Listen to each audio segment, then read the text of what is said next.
Sailing Alone Around the World by Joshua Slocum.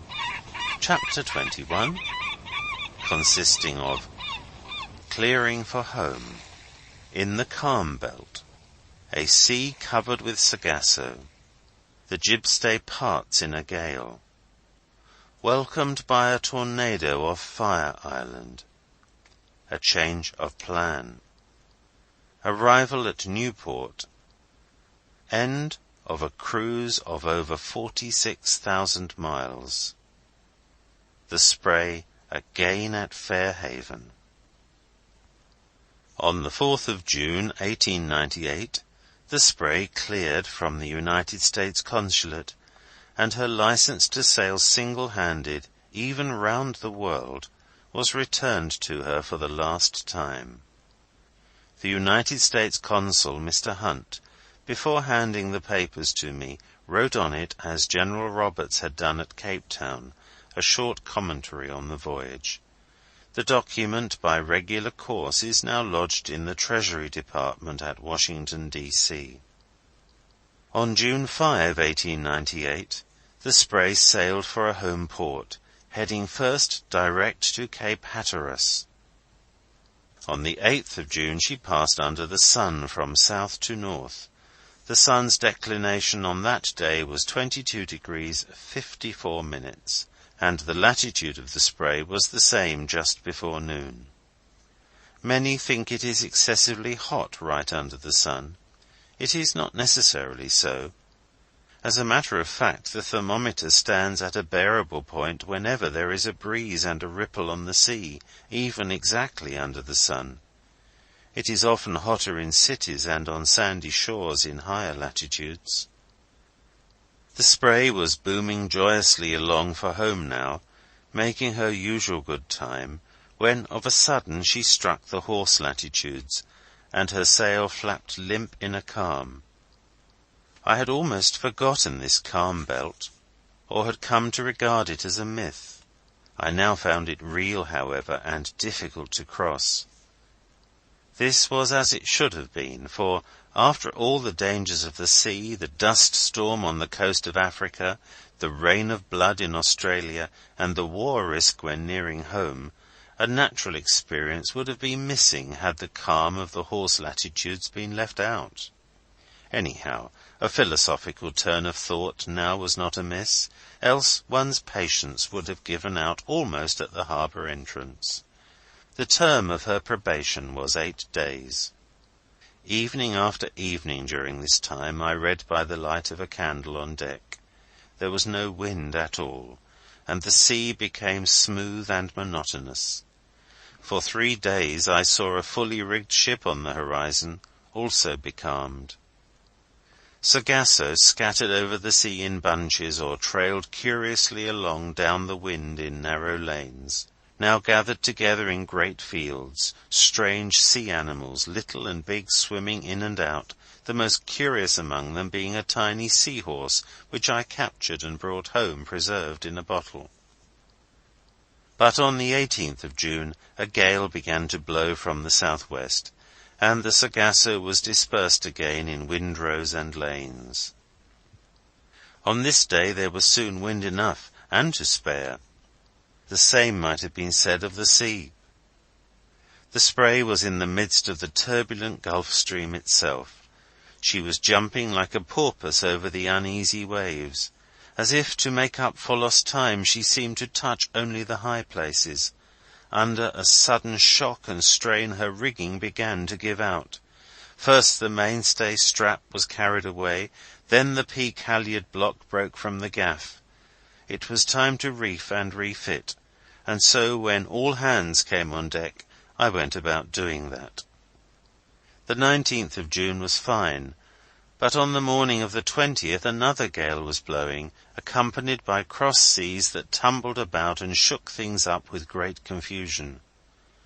Just as I was thinking about taking in sail, the jibstay broke at the masthead, and fell jib and all into the sea. It gave me the strangest sensation to see the bellying sail fall, and where it had been, suddenly to see only space.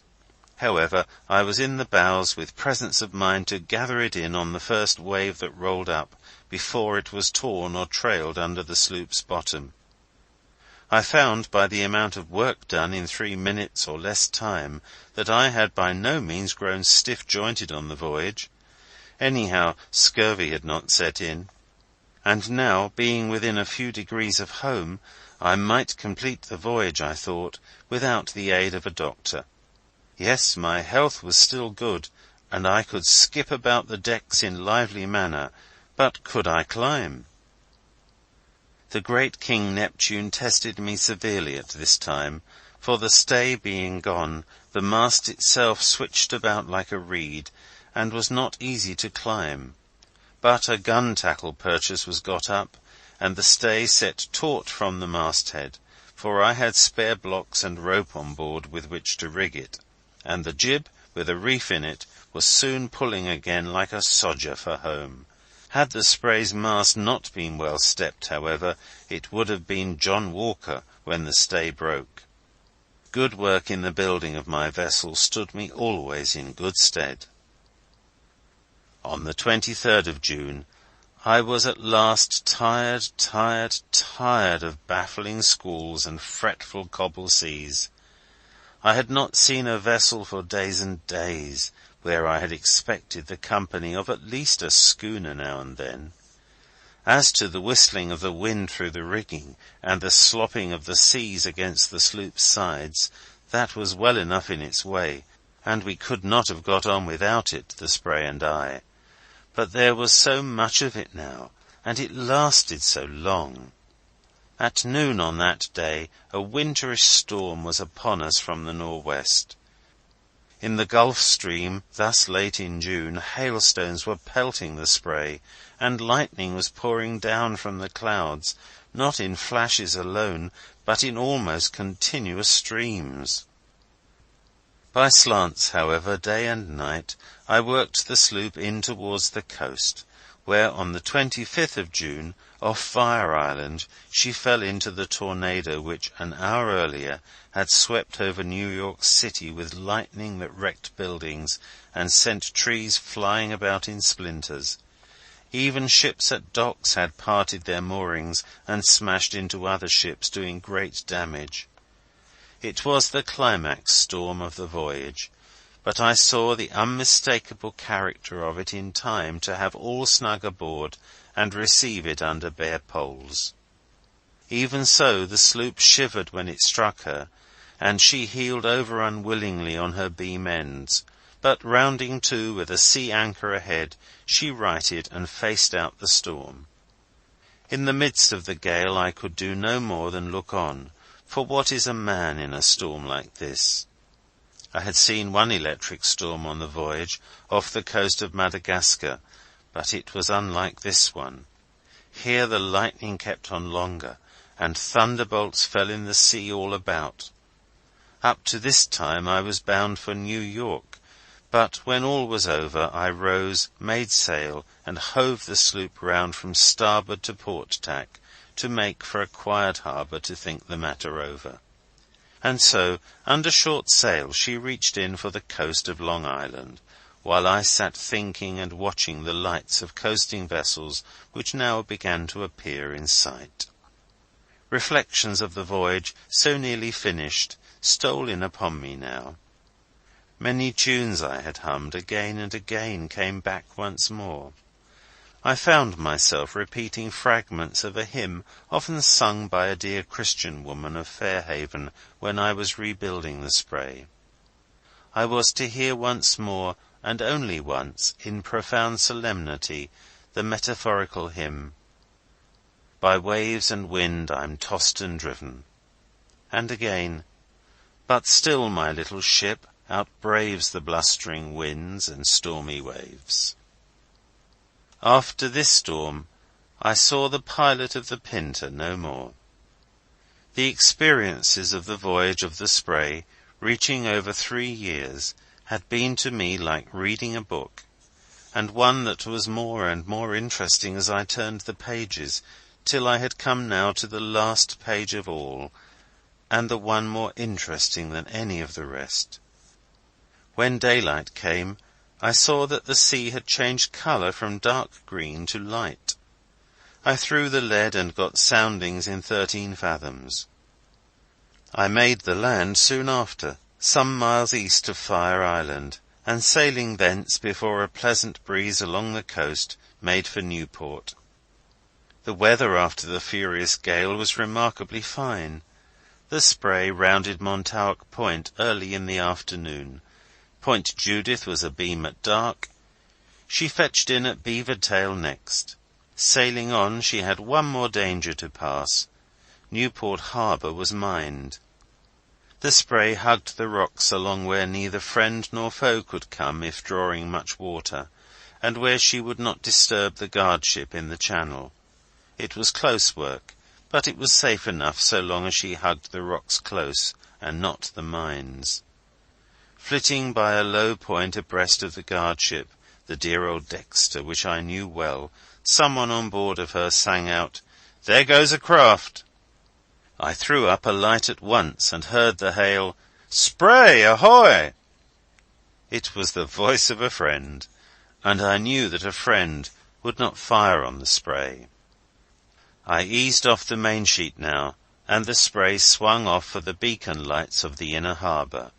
At last she reached port in safety, and there, at 1 a.m. on June 27, 1898, cast anchor, after the cruise of more than 46,000 miles round the world, during an absence of 3 years and 2 months, with 2 days over for coming up. Was the crew well? Was I not?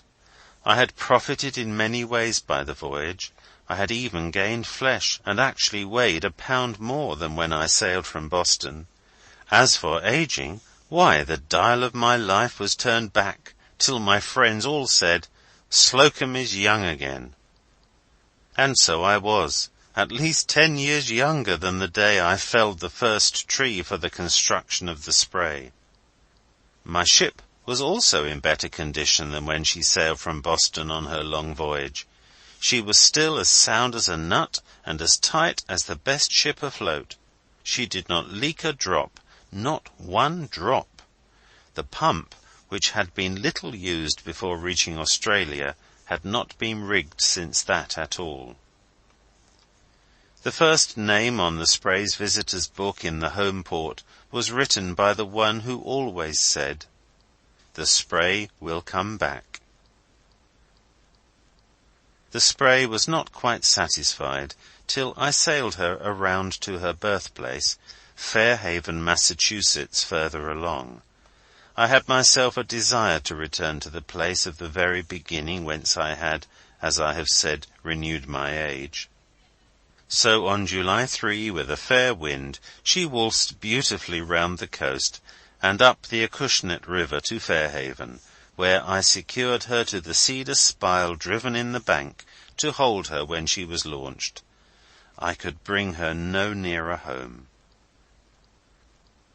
If the Spray discovered no continents on her voyage, it may be that there were no continents left to be discovered.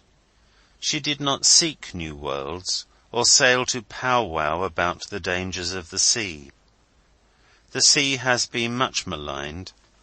To find one's way to lands already discovered is a good thing, and the Spray made the discovery that even the worst sea is not so terrible to a well-appointed ship. No king, no country, no treasury at all was taxed for the voyage of the Spray, and she accomplished all that she undertook to do. To succeed, however, in anything at all, one should go understandingly about his work, and be prepared for every emergency. I see, as I look back over my own small achievement, a kit of not too elaborate carpenter's tools, a tin clock, and some carpet tacks, not a great many, to facilitate the enterprise as already mentioned in the story. But above all to be taken into account were some years of schooling, where I studied with diligence Neptune's laws, and these laws I tried to obey when I sailed overseas. It was worth the while. And now, without having wearied my friends, I hope, with detailed scientific accounts, theories, or deductions, I will only say that I have endeavoured to tell just the story of the adventure itself. This, in my own poor way, having been done, I now moor ship, weather bit cables, and leave the sloop Spray, for the present, safe in port.